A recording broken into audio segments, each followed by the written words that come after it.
Babino, spare. It's a very. I have to come outside and get this broadcast done. And get it done inside. The network is very, very bad. That's the best reason why we have to come outside.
Alright, so Babino. So I'll send you what I'm doing, bro. So let's jump this thing. 4:30.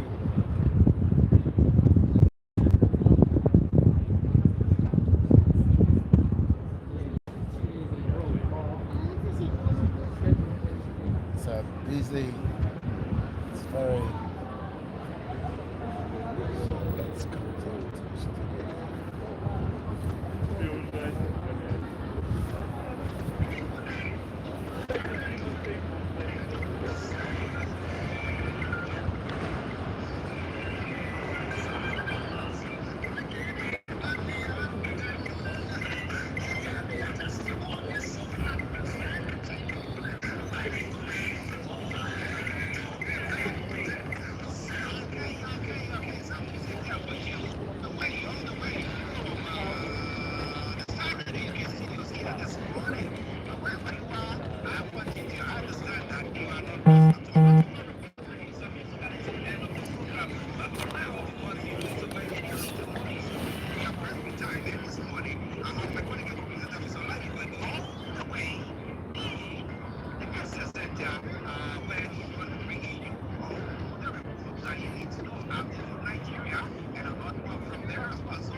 Well, a very good morning to you back in the studio, and I hope you can hear me loud and clear.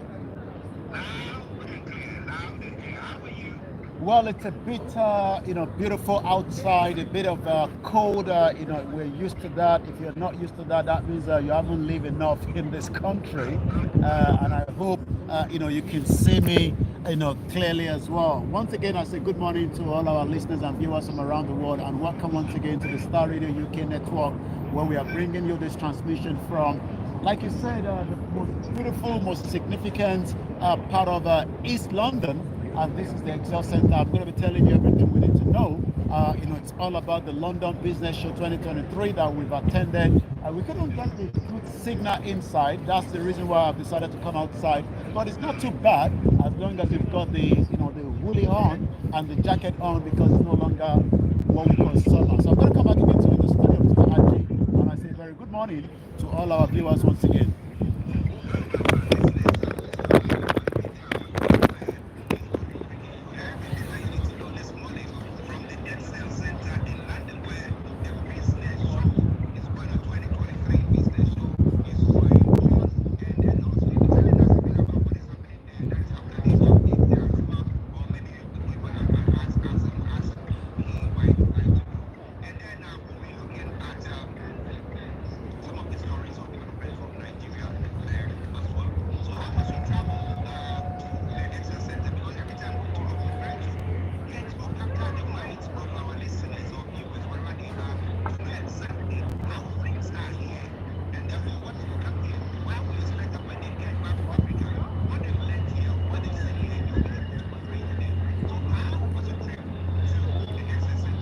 Well, we've got to understand that when you travel, before 9:30 in UK, it is the peak period. That means that you will be paying a little bit extra, which right now I don't mind. That means if you're traveling on the overground, which I have connected from Acme down into, the train going to Stratford.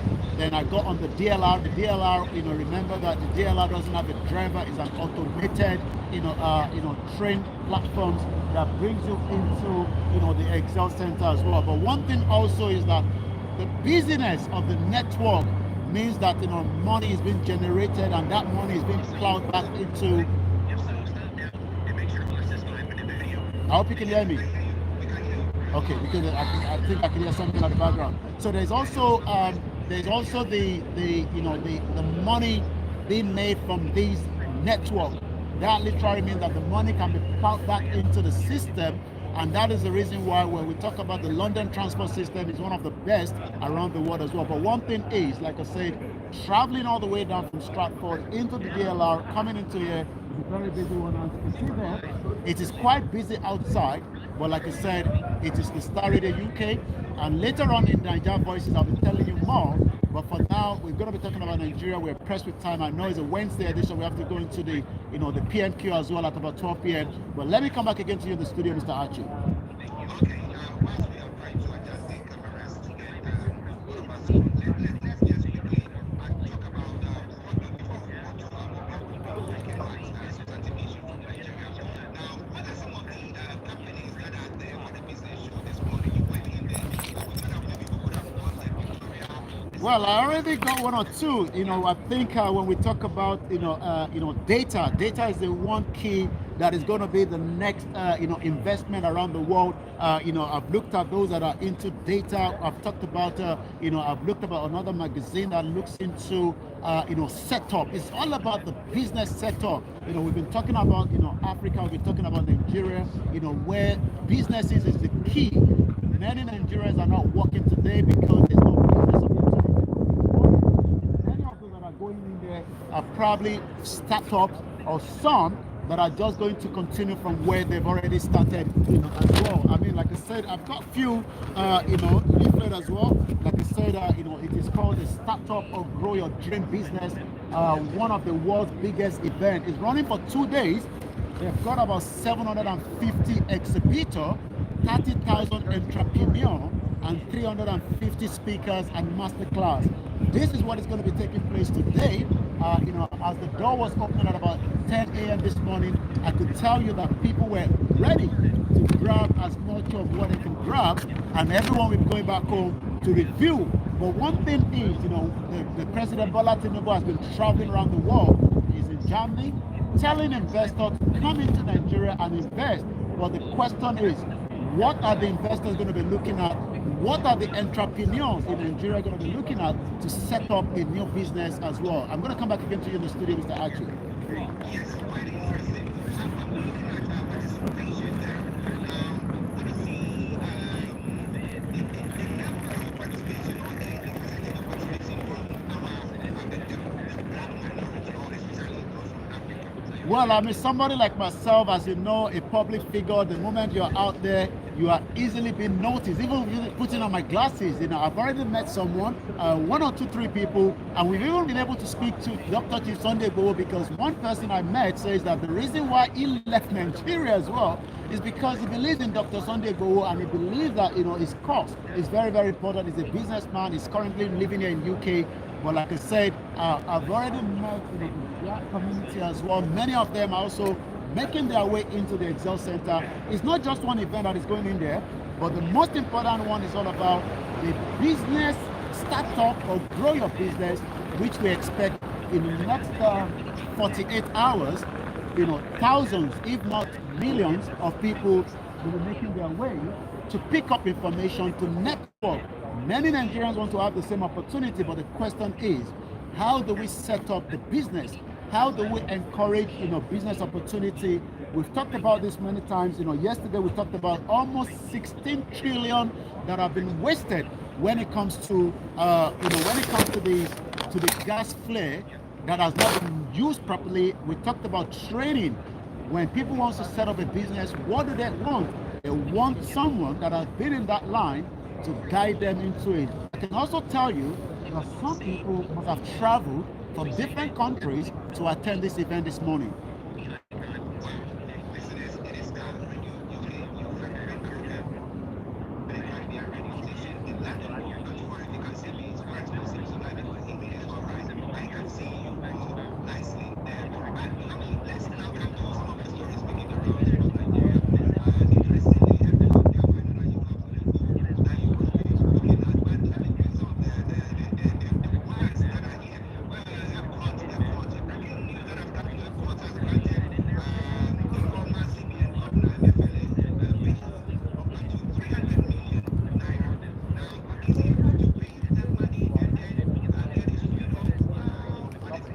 Well, I mean, the Zani actually paid £70,000 to get her freedom. If she doesn't want to be kept in the custody of the Metropolitan Police when she was brought to the Crown Court, just around October the 2nd. I mean, the Emefiele case is still an ongoing case, but it seems that, as long as the court has not found him guilty, he remains an innocent man. Yes, I mean, he is expected to pay that amount so that, he can get his bail released quickly, but I'm sure also his passport would have been seized so that he would not be able to travel out of the country. But the question then is, even though he has been granted a bail condition, would the EFCC allow him to go if he has perfected the bail condition? I mean, the EFCC must always obey the court itself, just like we've seen here that, Dezeni was able to get her freedom just after the our bail condition was perfected.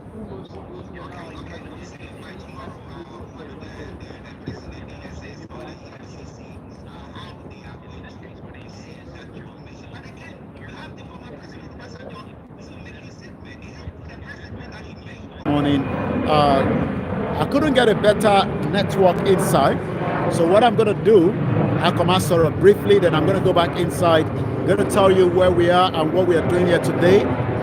So if you're watching us, bear with us as we going to be telling you a little bit more about what we are doing this morning.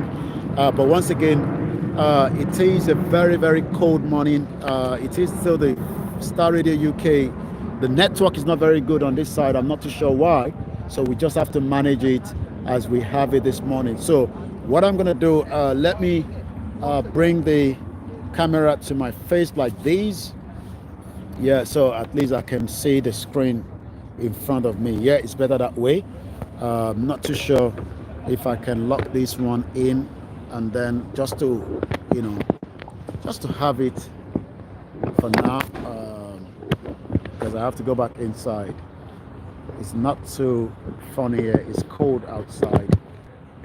It's very, very cold outside this morning. So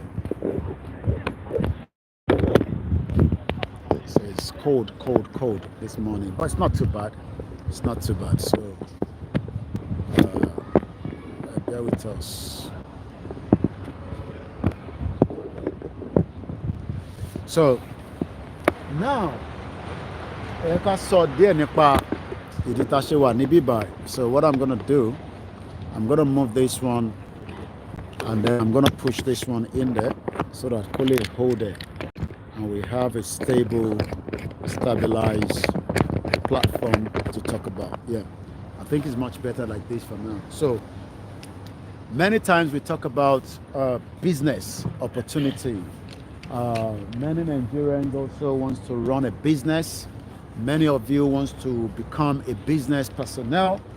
But in reality, because Nigeria failed to work for a very, very long time, so it's been, a country for 63 years that has actually failed to have, opportunities. Those opportunities are not there, and also those opportunities are declining, regularly because of the, of the failure of the government. The government is crazy. The government doesn't provide exactly what you want them to do, and that is also a big threat as well. So I want to just put things together before I continue the program, so that I don't want my phone to go and drop. So bear with me. So so that everybody just have a bit of what I'm doing, and I'm going to explain, because Tibati one only I will not be able to get a signal. I'm not sure why the signal is very poor in there. I got to put this on because it's a little bit cold. So more than they will come in. So now let's see if I can start the other platforms. So I'm going to talk for probably about half an hour or so, then I'm going to go back inside, because there's no point staying outside when I can be inside. Taban so fine te wa nílé pé Nigeria is a country. Let's try and prove that again today, especially for those of you that are still having the faith pé Nigeria máa ṣiṣẹ́. Ìgbà tó fẹ́ ṣiṣẹ́ ni ẹ̀kọ́ tí lẹ́kọ̀ọ́ ṣe ń wọ́ndà ni, even though pé àwa mọ̀ pé kò lè ṣiṣẹ́, because it's a country that failed for a very long time. So what is happening today? What are we looking at today from Ezcel Center? Why have I decided to come here? It's nothing more than the fact that there's a business show going on here today. That business show is called the London Business Show. Kí ló ń pè ní business? Gbogbo náà làwọn tó ń pè ní business. Nínú business náà ni ẹ máa employ àwọn èèyàn. Nínú pé ẹ máa employ àwọn èèyàn náà ni ẹ máa wá, opportunities. So Nigerians, again, a lot of you wants to become entrepreneur. You want to set up your own business. You want to run your own show. You want to have your own system. Some of you wants to be self-employed. But what has happened is that for 63 years, the country failed every one of us, including myself and you. It failed every one of us. So we have struggled as citizens of the Federal Republic of Nigeria to make ends meet. We were hoping that Nigeria will give us the opportunity. We will then use that opportunity to leverage outside. We will leverage with other competitors. But unfortunately, after almost 63 years now, we've not been able to leverage. Millions of Nigerians are still struggling. They can't set up their own business. There's no opportunity, and everybody is now praying to God. One God. You think that God is stupid, like some of us think. God is not stupid. He has given us what it takes, to become who we are. But our problem has been those that have run their affairs of Nigeria for almost 63 years, from the military up to the civilian. Everybody's just coming, do their own, and they go. And that has had a big impact on our lives. And that is why today, everybody is now saying Nigeria as a place to run away from, because it is no longer becoming, viable. It is no longer becoming a place that you can think of for the future.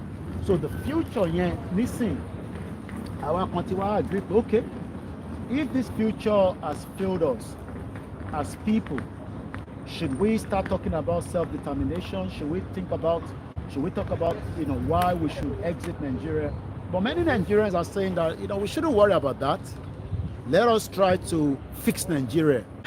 And some of us are asking questions, how do you fix a country that has got a very bad foundation? Níbo lẹ ti fẹ́ bẹ̀rẹ̀? Where do you start from? Do you start with chamakoko mu chizu àti ama gas? How do we start it? So today, what you're looking right now is the business opportunity for I want to work for eventing. There's a lot of events going on inside. This is called the Ezcel Center in East London. Very, very beautiful place. If you're in London or you are opportune, to travel down here one day, I expect you to come here. It's a free event. They run event, yearly. Different event runs there. Now, you will now start asking questions. Kí ló dé tí àwọn politicians ti wà tó sọ fún wa pé Nigeria máa dá? Why have they not put opportunity fẹ́yìn Nigerians? Kí ló dé? Why? Why is it that the opportunity is not there? Ó ṣe jẹ́ pé nílùú òyìnbó nìkan ni opportunity máa ń wà. Ó ṣe jẹ́ pé nínú ìlú òyìnbó nìkan ni opportunity ti fẹ́ grow. Kí ló dé tí a lè grow the same opportunity nínú Nigeria, within Africa? Even to travel between one African country or the other is a big problem. Big problem. I've been inside already.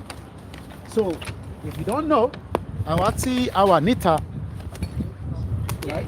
Our Nita, we have very, very great opportunity, because opportunity yẹn ó wà honest. Àwọn tí ìlú tá ń gbé ó fún wa ní opportunity. Ìlú tó jẹ́ tọ̀dọ̀ tiwa gangan tá ń pè ní zoo, because tàbá ní zoo ní Nigeria nìsín, some of you will get ẹ máa sunkún. I don't know why you cry, but as far as we are concerned, Nigeria is a zoo. Ìyí tó bá jẹ́ zoo náà lẹ máa pè, kò sí nǹkan tẹ́ fẹ́ pè. Zoo náà ni. Okay, now sórí gbogbo tí a gbà yìí nísìn, sórí gbogbo báàgì, mo ì tí go round o, níwọ̀nba just less than half an hour, well, almost 1 hour, because 10 o'clock lọ síbẹ̀, just under 1 hour tí mo ti wọnú bẹ̀, mo ti connect, ó yẹ nísìn, mo ti connect pẹ̀lú oríṣiríṣi opportunity tí ó yẹ pé tí bá padà délé, tí bá lọ study gbogbo kìíní, èmi náà lè máa fi make owó. Wọ́n ń gé orí èèyàn láti fi lé owó lọ́wọ́. O ní láti máa lọ gé orí èèyàn.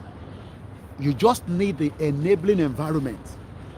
The enabling environment yẹn nísìn ni wọ́n máa wá ṣiṣẹ́ lé lórí. Kò yẹ nísìn. So torí nísìn àwọn eléyìí nísìn, eléyìí tó ń jábọ́ yìí, maybe we should just leave it there for now. So I'm gonna leave it there. That's how far I can do it. So tẹ́ bá fi gbádùn ẹ̀sẹ̀ lọ sórí other platforms. So there's not much I can do. So opportunity. Ṣòrélè èyí tẹ́ máa ń pariwo Bishop Adesina ó set up rúbà, irú rúbà wo ni? Àwọn eléyìí nísìn online banking ni wọ́n. Online kí ni wọ́n pè? Banking.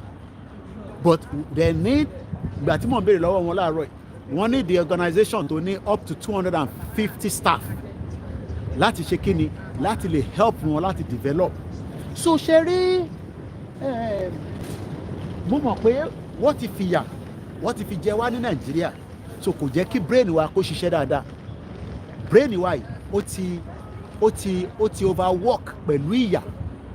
Now àwọn kan ló set up eléyìí nísìn, because there's a system that is working, right? Another one tún lélẹ̀, àwọn tí mo ṣe bá sọ̀rọ̀ lélẹ̀ yìí, àwọn eléyìí become a seller of a British marketplace. Àwọn eléyìí fẹ́ dàbí Amazon àbí eBay, right? Yẹn tún fún ẹni mi ń bọ̀ èwo làwọn eléyìí. Okay, Alicia Bank lélẹ̀, a ti sọ̀rọ̀ nípa àwọn eléyìí nísìn. Àmọ́ táwọn eléyìí náà ń ṣe, àwọn eléyìí náà pera wọn ní kinní kan peak workforce. Visit us at stand G42 for mince pie and a chat, right?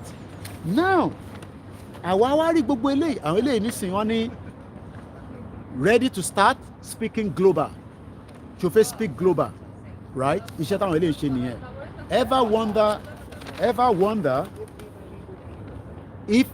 Ever wonder where do I start if I want to engage global audience? How do you engage global audience? Kí ló ń pè ní global audience? Ẹni tó wà ní Singapore, ẹni tó wà ní South Korea, ẹni tó wà ní Malaysia, ẹni tó wà ní America, ẹni tó wà ní Canada. Global audience. What do I need to do to consider when translating content? Mo sọ fún yín pé tó bá yẹ pé mo fẹ́ máa ṣe content bíi láti fi máa dẹ́rìn pa yín, I can do a lot of content and I will be making a lot of money. But ọ̀rọ̀ content kọ́ ló bá wa, ọ̀rọ̀ ilé ayé wa tí wọ́n ti hold, tí wọ́n jẹ́ kó develop, tí wọ́n jẹ́ kó grow, òun làwa wà concerned about as people. If you are looking to what is localization and how can it help me? Òun lélẹ́yìn nísìn. So all these, right? Òun ni tó ń ṣẹlẹ̀ níbí báyìí lẹ́nu. Because mo lè má rí internet láti lè bá yín sọ̀rọ̀ tí bá ti wọnú ilé, but I'm doing some short videos that I might upload later. Mo bá àwọn ilé náà sọ̀rọ̀, àwọn ilé ń pera wọn ní data hub. Kí ló ń pè ní data? Data is very very important. Mo kí ẹ easy dollar, èèyàn ti Koikimedia, orí pé inú òtútù mo wà, kò easy. Ẹ̀yin ẹ má rò pé mo ò níṣẹ́. Sórí gbogbo tèmi sacrifice fún Yorùbá nation, èmi ń fi tèmi sílẹ̀ láti jẹ́ kí orí ẹ̀yin tẹ́ wà ń lé kẹ́ lè tètè ní understanding pé wọ́n ti hóde wa. Because sórí gbogbo eléyìí nísìn, kémi translate ẹ̀ sí business ara mi, kémi náà máa fi make owó. Mo wá gbé yẹn sílẹ̀, àwa ń pariwo Yorùbá nation. Mo ti ríyàn bíi méjì mẹ́ta àwọn tó jẹ́ ti gbowó ṣá. Mo rí grandma wa kan náà lórí train tí wọ́n kí mi dáadáa. Mo ti ríyàn méjì tó yẹ pé Yorùbá nation ni wọ́n. So what we are saying, mo kí ẹ plan B, bàbá Kẹ́hìndé mo kí yín. So kí là mo kí ẹ ọpẹ́ mo rẹ̀ kí àwọn Koikimedia team tó wà ní Ìbàdàn àti gbogbo àwọn tí wọ́n ń ṣiṣẹ́ takuntakun níbẹ̀. Ṣé wọ́n á rí gbogbo opportunity tá à ń sọ yìí? Irú opportunity là ń sáré ẹ̀ pé kó wá sílẹ̀ Yorùbá. Irú opportunity làwa fẹ́ mú wá kémi network. Ìwọ tó bá fún ní visa kábẹ́ ṣe networking. Interface ṣe nígbà yẹn nìyẹn some 20 years ago. Bí ṣe máa ń wá ní gbogbo àwọn event yìí ni a máa gba business card, a máa bá wọn sọ̀rọ̀. Àwọn ilé nísìn mo ti bá wọn sọ̀rọ̀ nísìn.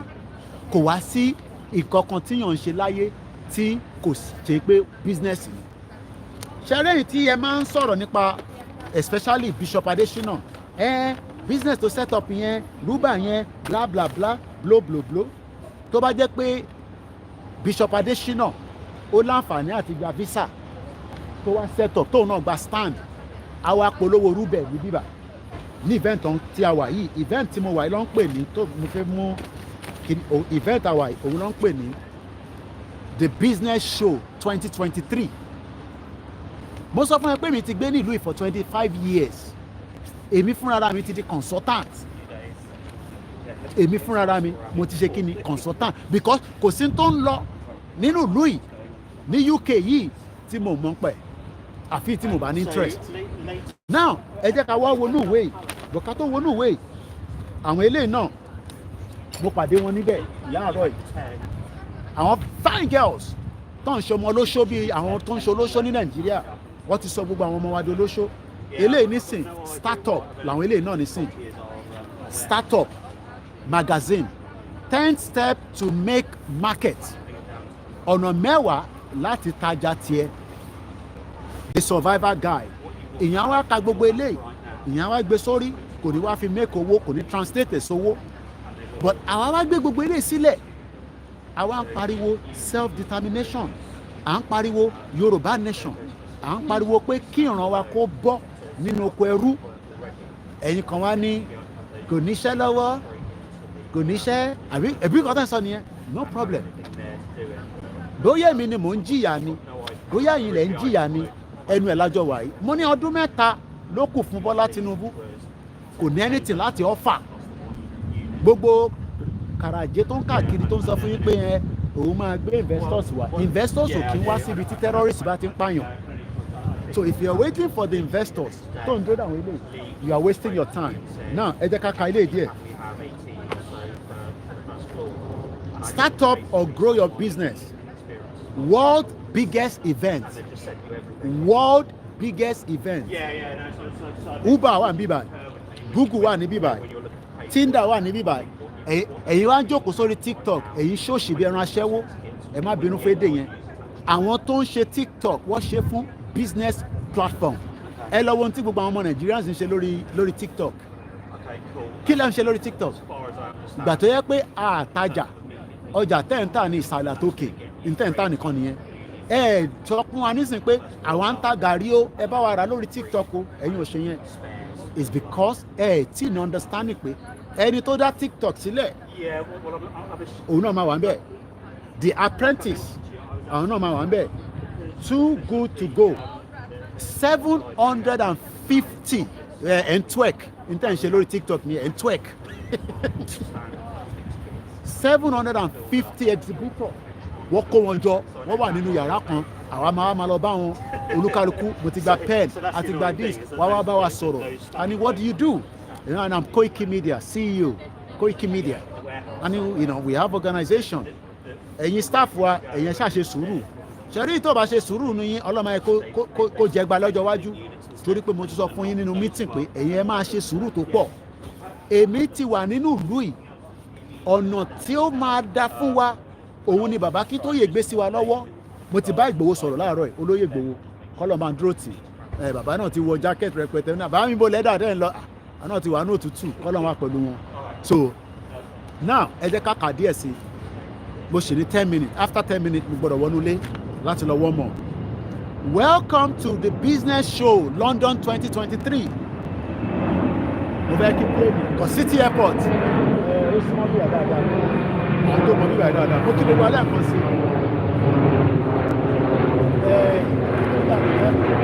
Ẹ má bínú pé ọwọ́ sàlẹ̀ báyìí la fi ṣe. I'm trying to see if I can bring you up a little bit but tripod kan lè ló gbé jáde so tó fà nìyẹn. So ẹ má bínú pé ọwọ́ sàlẹ̀ báyìí lẹ́wà. I'm sorry God. I wish I can do something better. Now, welcome to the business show London 2023. The world's largest business show is returning to Ezcel London after its successful launch in Los Angeles this September. Back and bigger than ever, the event is on the 23-year strike of helping thousands of entrepreneurs, small-scale businesses, and owners to start up or grow their dream business. Mo ń béèrè lọ́wọ́ ọmọ Yorùbá láàárọ̀ yìí pé àrólé bàbá tẹ́ntẹ́ má bínú mo ṣe ń rí yín ni o bàbá mi dáadáa mo ṣe rí lógo yín nísìnyí a gbọ́dọ̀ kí àwọn medias wa tá a bá ti rí wọn.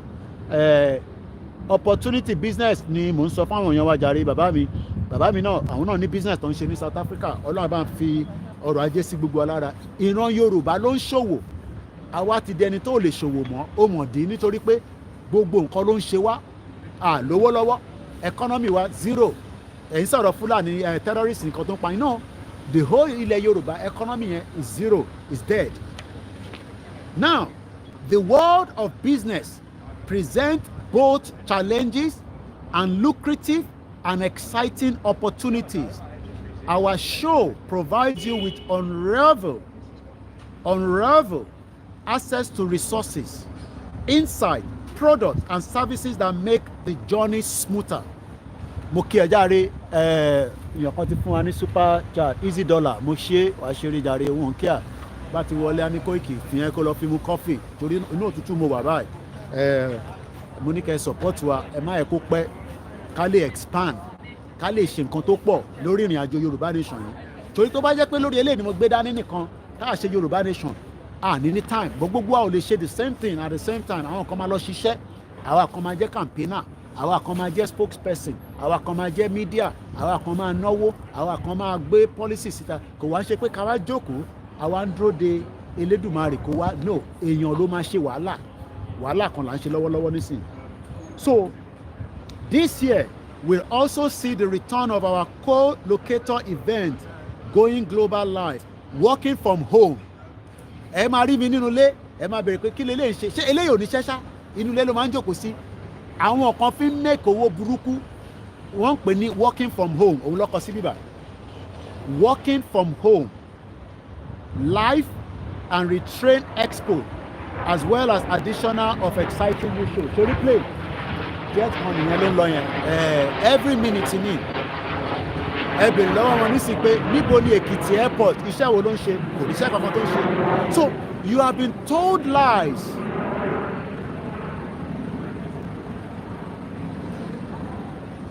Ẹ ṣé gan ni gbogbo ẹ̀yin sisters wa ìyá wa. Then tẹ́ bá wà lórí program, ẹ bá wa like ẹ bá wa share, you know, ìyẹn ó gbọ́dọ̀ jẹ́ lára tẹ́yìn náà máa ṣe fún wa pé bọ̀bọ̀ tó tẹ̀ ń pariwo kó tẹ̀ jẹ́. I mean fídíò táwọn ọmọ wa ṣe ní Ìbàdàn lánàá 717 people ló wò, only 46 people ló like help platform yẹn, because if 717 people watch a video, only 46 àwọn ọmọ yẹn nísìn, I'm sure pé tí bá ọmọ go live láìpẹ́ yìí nísìn wọ́n ti send message sí mi láàárọ̀.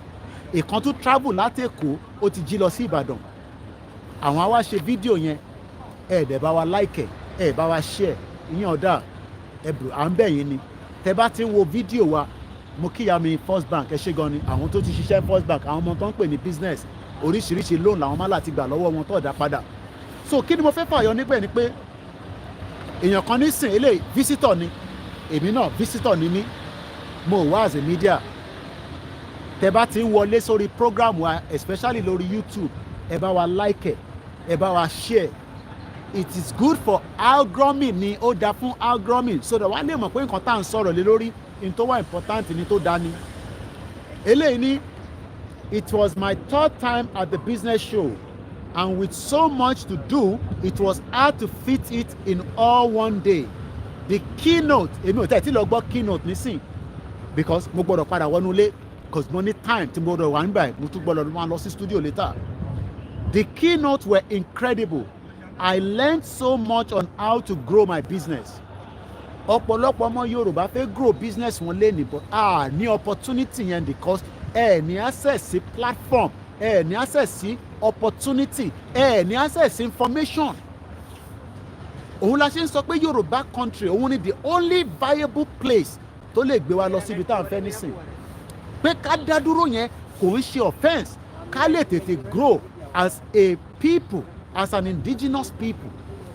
Business opportunity máa sùn lọ fún wa rẹpẹtẹ. Ta ló máa ṣèjọba, kí ní kàn pẹ̀lẹ́ tó fẹ́ ṣèjọba, àní ká tẹ̀ gba Yorùbá nation, ká wá wà nínú system tó máa wà design fún gbogbo wa. Ẹni ẹ̀fẹ́ yẹn, ẹni ẹ̀fẹ́ Nàìjíríà, ẹ ti wà nù Nàìjíríà nísìn, so kí lẹ wá ń complain fún. Eléyìí ni, it was a great honour to speak at the business show. The turnout was fantastic. Wàláì inú ilé okun bámú ni. Internet yẹn ò kò ṣiṣẹ́ dáadáa ní, even though pé mo connect mọ́ sí Ezcel. Bí a ti bá tún padà wọnú ilé again, màá tún try ẹ̀. But mo ń ṣe àwọn short video tí a máa upload later sórí backup channel wa nìkan, nígbè sórí Koikimedia. Plane kan ló tún lọ yẹn. Plane bó ṣe ń lọ tó ń bọ̀ nìyẹn. Ṣẹ́rí plane yẹn ló lọ yẹn. Ṣẹ́rí. Plane yẹn ló lókè yẹn. So, tá bá ń sọ fún yín pé àwa nìkan la nífẹ̀ẹ́ yín, Bàbá Kítóyè àtàwa tá à ń pariwo àwa campaigner for Yorùbá nation, àwa nìkan la nífẹ̀ẹ́ yín. Tẹ́ bá fi pé àwọn politicians yẹn wọ́n nífẹ̀ẹ́ yín, they don't care about you. So let's stop this and start the, so just under, I have about less than 5 minutes, because mo gbọ́dọ̀ pẹ́ nínú òtútù ò dá lára. Mo pàdé grandma wa kan lórí train láàárọ̀ yìí. Àwọn grandma yẹn tí wọ́n ti já sí gan-an, bó ṣe rí mi bá ní Mr. Koiki, mo níbẹ̀ ni, ìyá yẹn dìde wá kí mi lórí ìjókòó tí mo wà, kọ́lọ́ máa wà pẹ̀lú yín grandma. Grandma yẹn ní Mr. Koiki, àwọn ti já sí o, warm jacket làwọn máa ń wọ̀, so kọ́lọ́ wà pẹ̀lú gbogbo wa. So bí ṣe ń bá ọ̀rọ̀ mi lọ ká tó máa parí ètò lé àárọ̀ yìí, a sì tún máa wá sọ̀rọ̀, like I said, network yẹn ni kò jẹ́ ká ṣe program yẹn láti inú ilé. network yẹn kò dáa rárá, so I don't know why. Ìyẹn mo ṣe wá síta láti wá ṣe níta. So ní give up àwa tí a fẹ́ country wa, we will continue to talk, we will continue to highlight. So eléyìí ni, what a great experience. I have come away with so many new connection, very, very important, and ideas on how to start my beauty business. Ọ̀pọ̀lọpọ̀ yín fẹ́ set up beauty business. Ìlú tó níná, ìlú tó l'opportunity. How do you want to become, a barber, a salon? Business in it. I would definitely recommend the show to anyone looking for business advice and support. Mo kí ìyá wa Fatima Mustapha Ikaroma. So these are what is going to be happening today. So all these are the keynote speakers. Okay? All these are the keynote speakers. Different people. So, but ìjọ kan lèmi lè wà, mo rò pé màá lè wà lọ́la again, because ní funding tá a máa fi káàkiri bẹ́ẹ̀ yẹn. So ibi tá a máa sọ nìyẹn lágbára Ọlọ́run ọba Elédùmarè á jẹ́ kíran Yorùbá sórí àwa la ní coffee, òyìnbó ló ń lò dáadáa, wọ́n ti mú ṣége coffee láàárọ̀ yìí, coffee lórí coffee beans ló ń wò yìí, àwa la ní coffee, àwa la ní, but at the end of the day àwọn tó ń rí lò dáadáa. So ìyẹn lọ bẹ́ẹ̀. So once again, lágbára Elédùmarè, ìran Yorùbá máa bọ́ nínú wàhálà tá a wà nínú ẹ̀ tó ń pè Nàìjíríà. So wàhálà ní Nàìjíríà, it is not working, kò dẹ̀ lè work. So if anybody bá ń sọ fún yín pé Nàìjíríà máa work, so torí tá a bá sọ fún yín pé ẹ support wa, torí gbogbo àwọn tó sponsor wọn lẹ́nu, àwọn tó sponsor program yìí, owó ńláńlá ló máa gbé sílẹ̀, torí wọn Barclays Payment, Bata, QuickBook, Dell, Sterling Bank, Midstone, Clarity, Global Clinic, gbogbo àwọn tó sponsor wọn lélẹ̀. So taba ní kẹ́ sponsor àwa náà, kẹ́ sponsor wa. So I gotta go back inside. The weather is not too good for me. I gotta go back inside. So àwọn eléyìí sọ̀rọ̀ nípa, kódà àwọn eléyìí sọ̀rọ̀ nípa àwọn tó bá ní disability, àwọn blind, báwo ló ṣe ń tọ́jú ara wọn, àwọn obìnrin tó bá ń ṣe menstruation. It was very, very interesting discussion. Àwọn tí mo kọ́ bá sọ̀rọ̀ láàárọ̀ lélẹ̀. Startup magazine. So startup magazine, market planning, the future of money. Wow, where to begin? Such a wide topic to cover in such a short space. The future of money and indeed diverse routes in which it is taken has never been dynamic. Mombe, Yorùbá ní Imokin, good afternoon everyone. Just raising, is this a fintech? No, it's a business show, London Business Show 2023. So, owó Nàìjíríà ó ti ń lọ pàkúpàkú. Jerry plate tó ń lọ tó ń bọ̀. Látẹ̀kọ̀.